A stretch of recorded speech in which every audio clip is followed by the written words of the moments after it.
वसई किल्ल्यातील ऐतिहासिक मत्रीच ख्रिस्त मंदिर, चक्रीमाडी चर्च येथील मनोरा आणि गाभाऱ्याच्या छताचा काही भाग अखेर रविवारी कोसळला आहे। सुदैवाने या दुर्घटनेत कोणतीही जीवितहानी झाली नाही।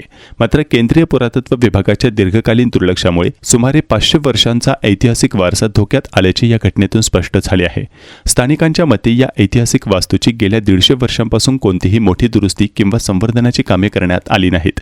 पावसामुळे कमकुवत झालेल्या मनोऱ्याचा आणि गाभाऱ्याचा छताचा भाग अखेर कोसळला। विशेष म्हणजे दररोज सकाळी 7 ते 10 या वेळेत अनेक स्थानिक युवक या परिसरात क्रिकेट खेळतात। तसेच दिवसभर पर्यटक आणि कॉलेजमधील तरुण-तरुणी या धोकादायक वास्तूमध्ये वावरत असतात।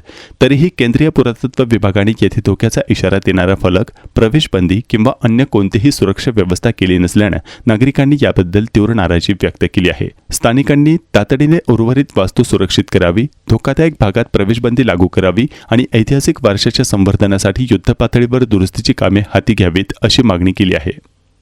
मित्र नमस्कार। आपल्याला सर्वांनाच माहिती आहे की गेल्याच वर्षी जंजिरे वसई किल्ल्यातला बंद दरवाजा किंवा दर्या दरवाजा कोसळून पडला। त्याच्यामुळे इतिहासाची एक फार मोठ्या प्रमाणावरती हानी झाली आणि नुकत्याच झालेल्या पावसामध्ये ऐतिहासिक मत्रीच चर्च, ज्याला आपण सर्वजण चक्रीमाडी जिना असं म्हणतो, त्या चक्रीमाडी जिन्याचा सर्वोच्च जो भाग आहे मनोऱ्याचा तो कोसळून पडला।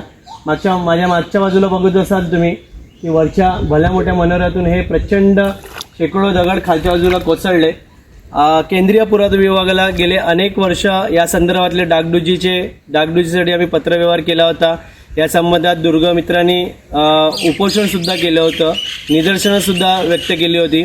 पुरातत्व विभागाने या तटबंदीवरची किमान झाडं तरी मोकळी केली असती तर कदाचित हा भाग किंवा हा खिडकीचा जो मोठा मनोऱ्याचा भाग आहे तो कोसळला नसता। दुर्दैवाने हे बांधकाम पुन्हा उभं करणं किंवा बंदिस्त करणं हे तर खूप कठीण होणार आहे। आपण सर्वजण या व्हिडिओच्या माध्यमातून केंद्रीय पुरातत्व विभागाचा जाहीर निषेध व्यक्त करूया आणि किल्ल्यातल्या इतर वास्तू देखील याच अवस्थेमध्ये जाण्याचा जो धोका आहे त्या संदर्भात काय करता येईल या संदर्भात पुरातत्व विभागाची भेट घेऊन त्यांना कुठल्या प्रकारचे उपदेश करता येईल याचा विचार करूया। धन्यवाद।